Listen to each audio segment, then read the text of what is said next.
ulama'ana al-kiram wa masyayikhana al-afadil, wabil khusus Ketua Umum Partai Kebangkitan Bangsa yang juga Menko Pemberdayaan Masyarakat, Bapak Dr. Muhaimin Iskandar, Bapak Menteri Agama Republik Indonesia, Al-Mukarram Kiai Haji Agil Siraj, Al-Mukarram Bapak Kiai Haji Kafabi, Wakil Ketua MPR RI, Wakil Ketua DPR RI, para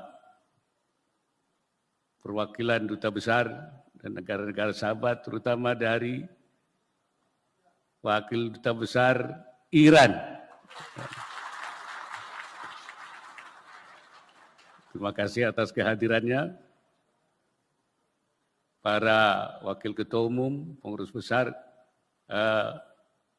DPP Partai Kebangkitan Bangsa, para Ketua-Ketua, Sekretaris Jenderal, Wakil Sekretaris Jenderal, dan seluruh pengurus Dewan Tanfidz, para kiai, seluruh pengurus Dewan Syuro, para ulama, peserta muktamar, peserta konferensi internasional dari pesantren-pesantren. Saya langsung saja, tadi yang basa-basinya sudah oleh Ketua Panitia, oleh Pak Ketua Umum, saya hanya ingin langsung mengatakan bahwa mestinya pesantren itu adalah merupakan lembaga yang paling transformatif dan paling inovatif. Mestinya, seharusnya. Kenapa saya katakan begitu? Karena paradigma yang dibangun di pesantren, kerangka berpikir yang dibangun di pesantren, saya nyebutnya sebagai karakter cara berpikir pesantren, khasais fikrah ma'hadiyah, maupun juga petunjuk-petunjuk, arahan-arahan, irsyadat, atau taujihat rabbaniyah mengarah kepada terbangunnya cara kerja yang inovatif dan transformatif dan inovatif. Yang saya maksudkan dengan paradigma itu, yaitu yang di pesantren semua kiai tahu paradigmanya itu. Al-muhafadzah alal qadimis salih wal akhdhu bil jadidil aslah. Artinya menjaga yang lama yang baik, untuk memelihara tradisi. Wal akhdhu bil jadidil aslah, mengambil yang baru yang lebih baik. Tidak statis. Tapi kalau ada yang baru yang lebih baik, itu diambil. Artinya transformatif. Jadi berpikir transformatif adalah paradigma pesantren. Nah, kemudian saya menambahkan paradigma yang inovatif. Ya, di samping al-muhafadzah 'alal qadimis salih wal akhdhu bil jadidil aslah, saya tambahkan dengan al-islah ila ma huwal aslah, tsummal aslah wal aslah. Arti melakukan perbaikan ke arah yang lebih baik secara berkelanjutan. Nah, itu artinya inovatif. Inovatif. Kenapa mesti al-islah? Karena memang islah itu adalah khatwah nabawiyah, langkah Nabi. Itu dikatakan oleh Nabi Syu'aib, in uridu illal islah mastata'tu. Jadi islah itu adalah khatwah nabawiyah. Dan kenapa saya nyebut al-islah fal aslah tsummal aslah? Karena memang sifat daripada perbaikan itu harus berkelanjutan, harus sustainable, harus continue, ya. Harus istimrariyah, berkelanjutan. Karena hari ini yang terbaik, besok tidak yang terbaik. Besok yang terbaik, lusa tidak lagi yang terbaik. Maka dia yang terbaik harus berkelanjutan. Jadi harus melakukan continuous improvement, terus-menerus, istimrariyah sifatnya itu.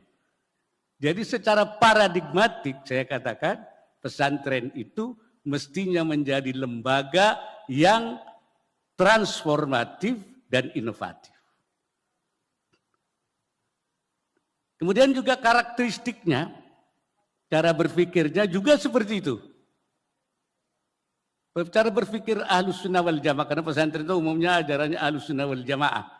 Paling tidak karakteristik cara berpikir Ahlus Sunnah wal Jamaah itu pertama adalah tawassutian. Tawassuti itu artinya moderat. Dalam arti tidak tekstual, tapi juga tidak liberal, artinya tanpa batas. Itu cara berpikirnya di dalam yang pesantren itu. Artinya sama sekali tidak hanya teks, tetapi juga ada kontekstual. Itu cara berpikir di dalam pesantren. Saya contohkan misalnya ketika Syekh Nawawi Al-Bantani menafsirkan khudhu khidrakum, bersiaplah kamu dalam menghadapi perang. Khudhu khidrakum. Nah, itu ayat perang. Tapi Syekh Nawawi mengatakan dalam tafsirnya wa hadhil ayah tadullu ala wujubil hidri an jami'il madar al-madnunah. Ayat ini juga bukan hanya mengartikan perang, tapi menunjukkan wajibnya kita al-hidri, bersiap-siap, antisipatif, an jami'il madar al-madnuna, dari semua bahaya yang diduga. Jadi bersifat antisipatif. Walaupun ayat itu ayat perang, tapi antisipatif terhadap semua persoalan bahaya yang akan di. Bahkan beliau mengatakan, "Min hadzal tariq kanal ilaj bid-dawa wal ihtirazu 'anil waba wa 'anil jidaril ma'il wajiban." Dan dari pengertian ini maka berobat, menjaga diri dari wabah penyakit, menjaga diri dari kemungkinan jatuhnya tembok yang miring, itu adalah wajib, termasuk al-hifdzu wal hidyan. Jadi dari cara menafsirkannya tidak tekstual, tetapi aspek-aspek yang lebih besar. Itu artinya kita tidak tekstual, tapi juga tidak. Yang kedua, cara berpikirnya tatawuriyat, dinamis, tidak statis. Yang menurut istilahnya Imam Al-Qarafi, al-jumud alal manqulat, tidak jumud alal manqulat, statis pada teks-teks saja. Itu bahkan Imam Al-Qarafi mengatakan al-jumud 'alal manqulat abadan dalalun fid din wa jahlun bi maqasidi ulama'il muslimin was salafil madin. Statis pada tek-tek selamanya abadan itu adalah suatu kesesatan dan ketidakfahaman terhadap apa yang dimaksud oleh para ulama dan ulama-ulama salaf dulu. Kita tidak paham. Nah, itu kalau statis pada teks. Syekh Nawawi Al-Bantani ketika dia membahas soal zakat yang menurut mazhab Syafi'i harus ditakmim 8 asnaf. Beliau mengatakan wa hadhihi minas su'ubah. Ini susah, tidak semua daerah ada 8 asnaf. Karena itu beliau mengatakan tidak harus 8 asnaf. Tapi yang menarik kemudian beliau mengutip satu ungkapan yang mengatakan lau kana Syafi'i hayyan la afta bidzalik. Andai kata Imam Syafi'i hidup pun dia akan mengubah pendapatnya dan akan memberikan fatwa seperti itu. Ini satu perubahan yang diberikan itu. Di dalam kitab Sab'ah al-Mufidah malah ada sebutkan ungkapan begini. Anna a'immatana Syafi'iyah ridwanullahi alaihim lahum ikhtiyaratun mukhalafatun limadhabil imam Syafi'i radhiyallahu anhu. Di antara imam kita Imam Syafi'i katanya ada pendapat ikhtiarat, pilihan-pilihan yang bersalahan. Pendapat madhab Imam Syafi'i tidak sama. Berbeda dengan pendapat Imam Syafi'i. Wa'tamadul amala biha lita'assuri wa ta'adzulil amal bil madhab. Mereka menggunakan pendapat itu, mengamalkan pendapat itu karena susah, ta'assur, sulit untuk menerapkan pendapat Imam Syafi'i. Jadi kalau Syekh Nawawi mengatakan su'ubah di Sab'ah Mufidah, ta'assur, hampir sama maknanya. Karena itu dia mengambil pendapat lain. Wahia katsiratun masyhurah. Pendapat seperti itu yang menyalahi pendapat madhab banyak dan sangat masyhur. Wa 'inda tahqiq fahiya ghairu kharijatin 'anil madhab, dan menurut ahli tahqiq itu tidak keluar dari madhab. Dari madhab Syafi'i. Artinya tetap masih di dalam madhab, walaupun berbeda. Kenapa? Wadhalika imma bil istimbat, itu karena mengambil istimbat, awil qiyas atau mengambil qiyas, awil ikhtiar atau mengambil pilihan, min qaidatin lahu, menggunakan kaidahnya Imam Syafi'i. Ini contoh tidak statis mereka itu. Ya. Au ala qaulin lahu qadimin, atau karena mengambil pendapat qaul qadimnya Imam Syafi'i. Au li dalilin sahihin, atau karena dalil yang sahih. Yang benar liqaulihi radhiyallahu an, karena ada ucapan Imam Syafi'i yang mengatakan idza sahhal hadis fahuwa madhhabi. Kalau ada hadis yang sahih itu madhabku. Jadi maksud saya di sini tidak statis. Ya, artinya itu dia itulah yang disebut tatawuri, ya. Tidak jumud 'alal manqulat, pada tek-tek yang ada saja. Itu pendapat ulama-ulama kita di pesantren dalam kitab-kitabnya. Kemudian walaupun mereka melakukan berbagai perubahan, penyesuaian, tetapi tetap manhajian, tetap bermanhaj, tidak keluar daripada manhaj, menggunakan manhaj a'immah. Ya. Bahasa yang biasa kita pakai terus bermadhab. Di dalam pesantren itu tetap bermadhab. Bahkan kalau menurut Syekh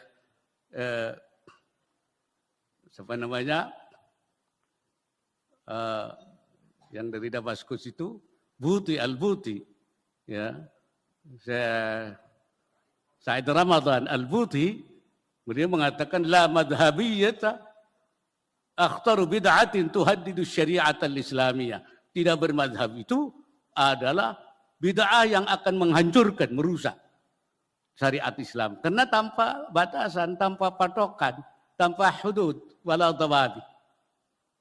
Tetapi para imam kita di pesantren, walaupun bermadhab, tapi tidak semua madhab. Hanya 4 saja yang diambil. Kenapa madhab yang lain tidak boleh dipakai? Kalau menurut Syekh Nawawi, ya, karena lam tudbat wa lam tudawwan. Tidak ada dawabitnya, tidak ada bukunya, sehingga tidak jelas madhab yang lain itu. Jadi yang mu'tabar itu yang 4. Ini pandangan-pandangan kita. Jadi tidak juga liberal tanpa batas, tapi tidak juga dia statis dalam berpikir itu. Ini yang cara karakteristik cara berpikir di dalam pesantren itu. Kemudian islahiyan, tadi saya katakan selalu melakukan mengarah kepada perbaikan. Dan perbaikan itu selain tadi saya katakan sustainable, istimrarian, tapi juga syumulian, meliputi semua aspek. Semua aspek itu diniyatan, kalau bahasa Hadratus Hasyim Asy'ari itu diniyatan wa ijtimaiyatan, baik masalah agama maupun kemasyarakatan. Artinya kemasyarakatan menyangkut masalah politik, ekonomi, sosial, budaya, polek, sos, bud, artinya syumuli. Jadi islahiyah itu istimarariyatan wa syumuliyatan. Dia lanjutan dan juga komprehensif, menyeluruh dalam semua aspeknya. Itu karakteristik. Jadi mestinya memang transformatif dan inovatif. Kemudian di dalam petunjuk-petunjuk Al-Quran dan hadis itu sudah. juga mengarah kepada itu. Ayatnya saya kira semua pada hafal. Man amila salihan min dzakarin aw untha wa huwa mu'minun falanuhyiyannahu hayatan thayyibah. Siapa yang beramal saleh kemudian beriman, dia akan kami berikan hayatan thayyibah. Hayatan thayyibah itu kehidupan yang baik di dunia. Wala najziyannahum bi ahsana ma kanu ya'malun, dan akan kami balas dengan yang lebih baik di akhirat. Jadi di dunia ada hayatan thayyibah, di akhirat ada jaza. Kalau Imam Ibnu Athaillah mengatakan yang di dunia itu namanya thamrah ajilah. Thamrah ajilah itu buah yang didahulukan. Ya, hasil yang didahulukan, dan nanti di akhirat ada ajran ajilan, pahala yang dibelakangkan. Jadi bukan hanya untuk di akhirat saja, tapi di dunia pun ada thamrah ajilah. Jadi untuk dunia dan akhirat seimbang. Juga di dalam ayat-ayat kita selain kita supaya untuk memperdalam ilmu agama, ya, liyatafaqahu fid din, supaya kita bertafaqquh fid din. Allah juga memerintahkan kita untuk imaratul ard. Wa ansha'akum wasta'marakum fiha. Kamu ansa'akum minal ardi, kamu dibangun dari bumi, dari tanah. Wasta'marakum fiha, dan diperintahkan aykallafakum bi imaratiha, memerintahkan kepada kamu, memberikan tanggung jawab untuk memakmurkan bumi. Jadi kita seharusnya pesantren itu ya dua ini. Yang satu i'dadul mutafaqqihina fid din, dan i'dadul mu'ammirin al-arda, untuk memakmurkan bumi. Imaratul arda itu pintunya abwabul imarah, yaitu kegiatan keekonomian. Apakah itu perdagangan, perindustrian, pertanian, perkebunan, itu pintu abwabul imarah. Kuncinya, miftahul imarah adalah ilmu pengetahuan dan teknologi. Jadi mestinya ini dua. Tapi di pesantren kita itu banyakan yang hanya i'dadul mutafaqqihin, tapi juga kurang adanya untuk i'dadul mu'ammirin al-arda, baik dalam satu wadah pesantren atau maupun dalam bentuk pesantren-pesantren yang tersendiri ini. Tapi ini saya kira kalau dari segi paradigmatik, dari karakteristik berpikirnya maupun dari arahan taujihat, sebenarnya pesantren seharusnya menjadi lembaga yang paling transformatif dan inovatif. Tapi kenyataannya seperti apa? Tadi Ketua Umum sudah, kenyataannya ada juga pesantren yang maju, tapi ada pesantren yang kurang maju, bahkan ada yang masih. Nah, ini yang menjadi pertanyaan dan pekerjaan kita, kenapa ya tidak sesuai dengan paradigmatik, dengan karakter berpikir maupun tanjihat rabbaniyat itu. Barangkali itu. Saya hanya melihat beberapa, mungkin hanya beberapa saja. Yang pertama saya melihat ada pandangan dari para kiai itu isqatul haq, isqatul hukuk. Dia melepaskan haknya. Dia tidak mengambil haknya yang semestinya, dia mengambil hanya sedikit saja. Haknya sangat minimum. Atau bahkan tidak mengambil sama sekali. Tidak mengambil. Secara personal, saksiyah itu baik. Itu al-ithar, mementingkan orang lain daripada dirinya sendiri. Wa yu'thiruna ala anfusihim, itu baik. Tetapi secara kelembagaan, apabila lembaga itu lagi yang menyangkut keumatan, ini menimbulkan kelemahan, ketidakmandirian, kepada keterbelakangan. Nah itu. Jadi sikap daripada isqatul haq itu secara personal baik, tapi secara kelembagaan keumatan itu menjadi suatu kelemahan, menimbulkan itu. Ini barangkali yang perlu diluruskan kita di dalam Syekh Nawawi Al-Bantani mengatakan wa isqatul haq laisa matluban bidzat. Menghilangkan hak itu bukan sesuatu yang dituntut. Laisa matluban bidzat. Bukan. Bahkan beliau mengatakan li'annahu la budda lil insan min jahin ma. Bahkan manusia itu perlu ada jah, kepangkatan itu perlu. Untuk apa? Li'alla tubkhasa huququhu wa tuntahaka hurumatuhu. Jadi jah itu penting supaya hak-haknya tidak dilanggar dan kehormatannya tidak dirusak. Jadi untuk membela hak, membela kehormatan itu perlu adanya kepangkatan atau kedudukan yang dihormati oleh orang. Karena itu, yang tidak boleh itu hubbul jah. Nah, kita terlalu cinta untuk mencari pangkat dengan cara apapun. Atau talabul jah, mencari kepangkatan, tafakhuran, wa ta'azuman, wa takasuran. Tapi kita mencari kepangkatan untuk membanggakan diri, membesarkan diri, mencari kependapatan uang yang banyak. Itu yang tidak boleh. Jadi, talabul jah, tafakhuran, wa ta'azuman. Tetapi kalau lituntahka huququhu, ya, li'alla tubkhasa huququhu wa la tuntahaka. Kalau untuk membela hak-haknya, yang mempertahankan kehormatannya, itu justru menjadi satu keharusan. Jadi di dalam menerapkan itu. Yang kedua mungkin juga tidak tepat membaca teks-teks. Ini yang perlu diluruskan saya kira. Misalnya ada hadis mengatakan man ahabba dunyahu adarra bi akhiratihi. Siapa yang mencintai dunianya, akhiratnya bahaya. Hubbud dunya ra'su kulli khati'atin. Mencintai dunia adalah sumber kesalahan. Nah, orang jadi lari dari dunia. Takut akhiratnya hilang, takut menjadi sumber kesalahan. Nah, Syekh Nawawi Al-Bantani mengklarifikasi, mengatakan, wa amma hadithu man ahabba dunyahu adarra bi akhiratihi wa qaulul Hasan al-Basri mursalan hubbud dunya ra'su kulli khati'atin. Terhadap dua hadis tadi beliau mengatakan wal muradu al hubbul ladzi yahmilu ala irtikabi nahyin wa tadyi'i amrin. Yang dimaksud hub di situ yang membahayakan akhiratnya dan sumber dari kesalahan, cinta yang mengakibatkan melanggar, mengerjakan yang dilarang, dan juga meninggalkan yang diperintahkan. Karena cintanya saking dunia, yang dilarang dilanggar, ya, itu. Wa amma mutlaqul hub, kalau orang mencintai dunia secara proporsional, secara mutlak, itu minal amril jibilli, yaitu perkara manusia watak, manusiawi.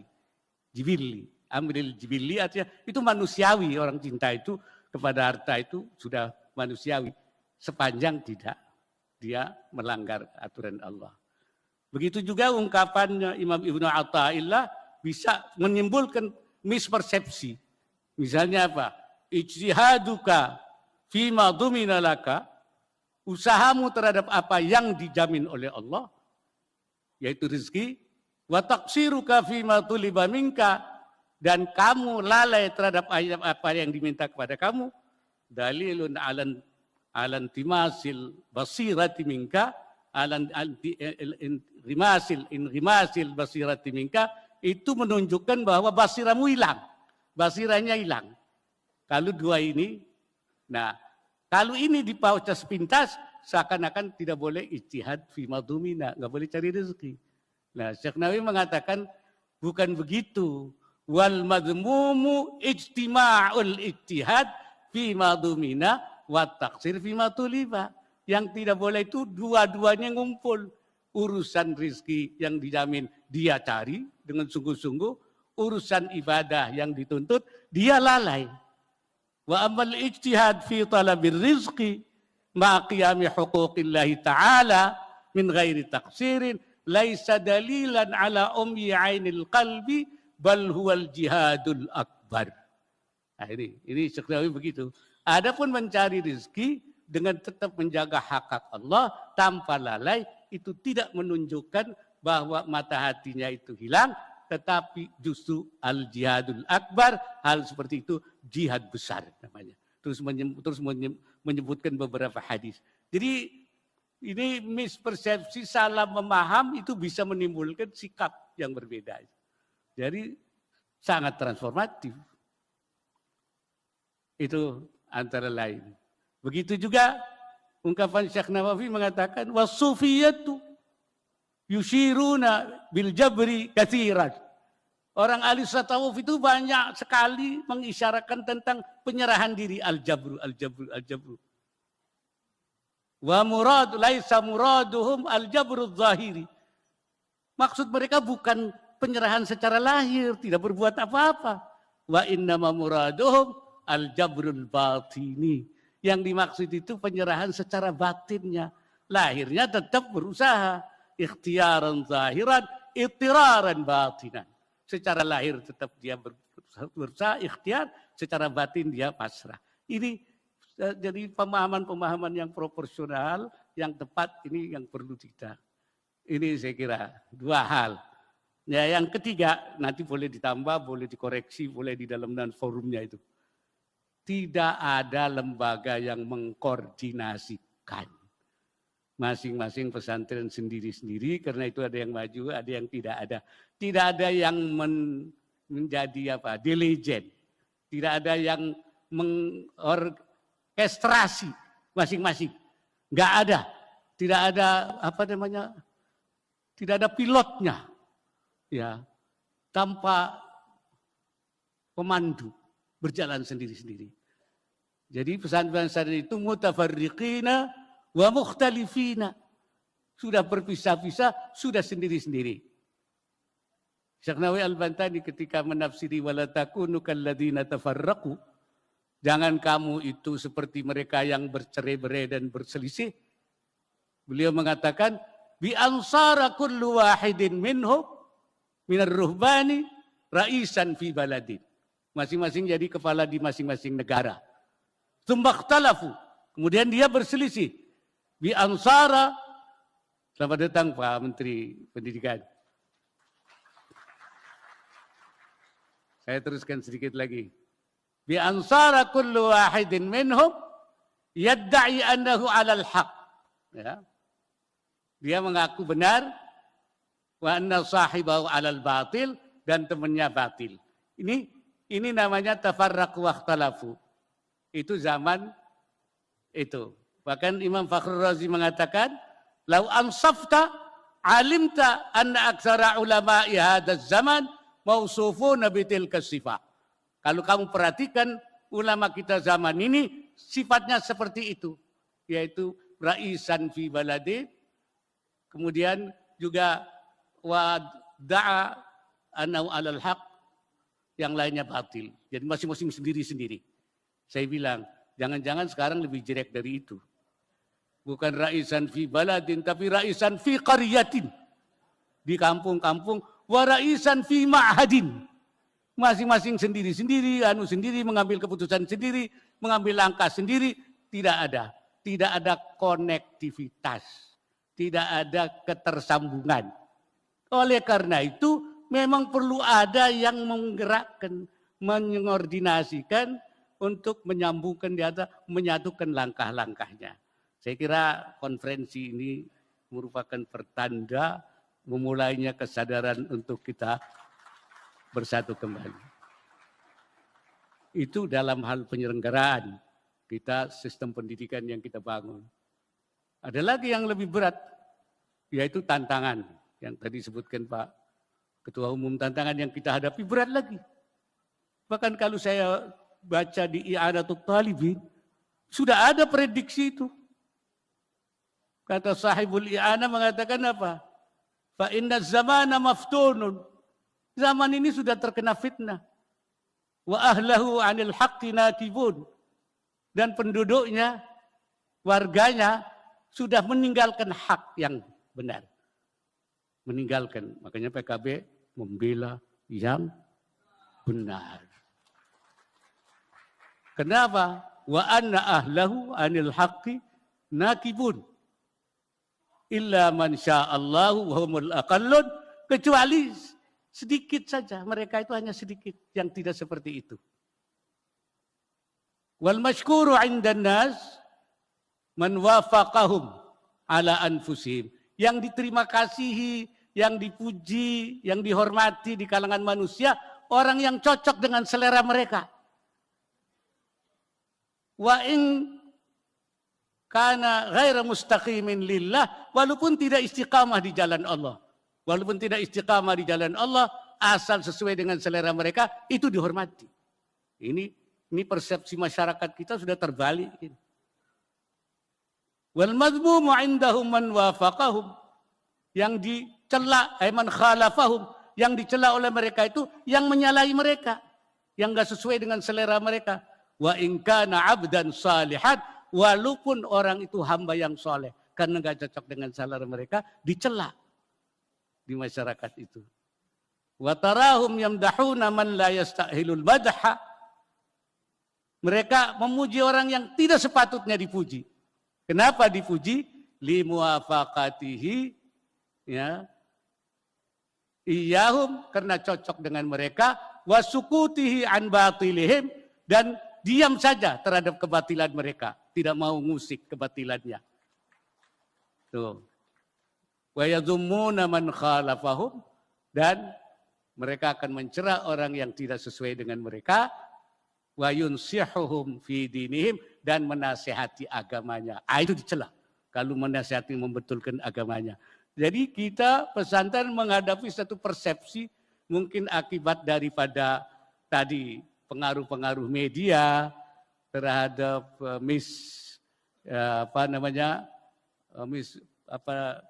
tidak disrupsi publikasi lah. Itu sudah menimbulkan, dan ini masyarakat yang kita hadapi. Hadza huwal aktsar, kata sahibul ana, ini yang banyak.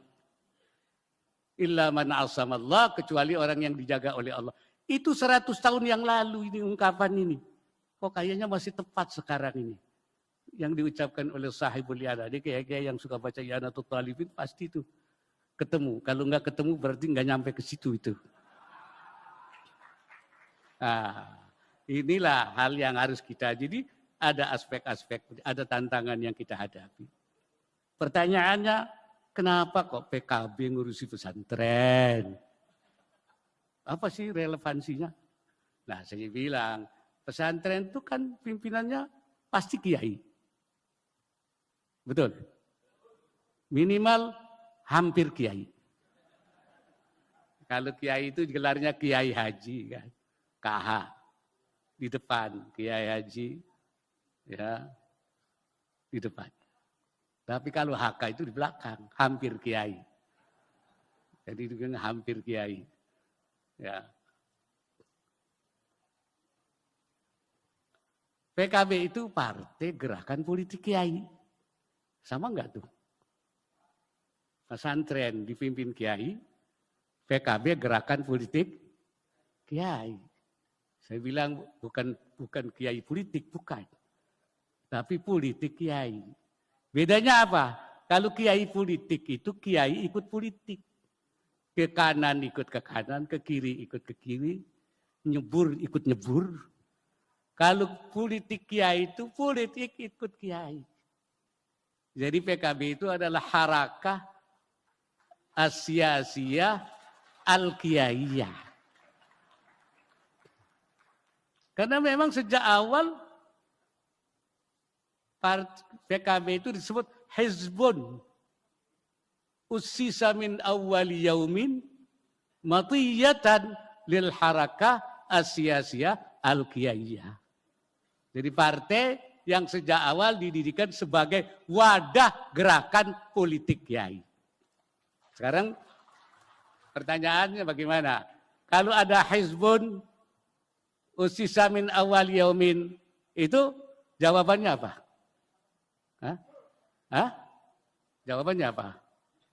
Jawabannya sudah ada. Khairun antakuma fihi. Iya kan? Jadi kalau kenapa partai Hizbun ussisa min awal yaumin matiyatan lil harakah asyasiyah al-kiyaiyah? Jawabannya khairun antaqumu fi. Antakumu fihi. Supaya duduk di situ maksudnya itu. Atau khairun annaquma fihi. Jadi antara PKB dengan pesantren sama. Untuk apa? Li islahil ummah. Ala manhajin rabbaniyin, tapi di dalam kerangka fil mitsaqaini. Nah, karena ulama itu ada dua mitsak. Ada dua kesepakatan yang jadi dasar kiai itu. Satu namanya mitsak rabbani, yang kedua mitsak watani. Mitsak rabbani itu perjanjian dengan Allah, itu perjanjian Allah dengan para nabi. Wa idz akhadna minan nabiyyina mitsaqahum. Dan ketika kami mengambil perjanjian dengan para nabi, akan perjanjian mereka. Wa minka, dan dari engkau Muhammad, wa min Nuhin wa Ibrahim wa Musa wa Isa bin Maryam wa akhadnahum mitsaqan ghalidha, dan kami buat perjanjian yang berat. Itu mitsak rabbani. Dan karena para ulama adalah warasatul anbiya, maka mitsak pennabiyin menjadi mitsakul ulama. Yang kedua, kita punya mitsak watani. Karena ulama sudah menyepakati itu antara itu Undang Pancasila, Undang-Undang 45 dan NKRI, antara dua mitsak ini tidak saling menegasikan la munafata bainahuma, tapi merupakan satu kesatuan. Itulah yang dibawa sekarang oleh Partai Kebangkitan Bangsa, yaitu membawa mitsaqul rabbani dan mitsaqul watani. Barangkali itu yang dapat saya sampaikan itu. Akhirnya dengan mengucap Bismillahirrahmanirrahim, konferensi internasional transformasi pesantren dengan ini secara resmi saya nyatakan dibuka.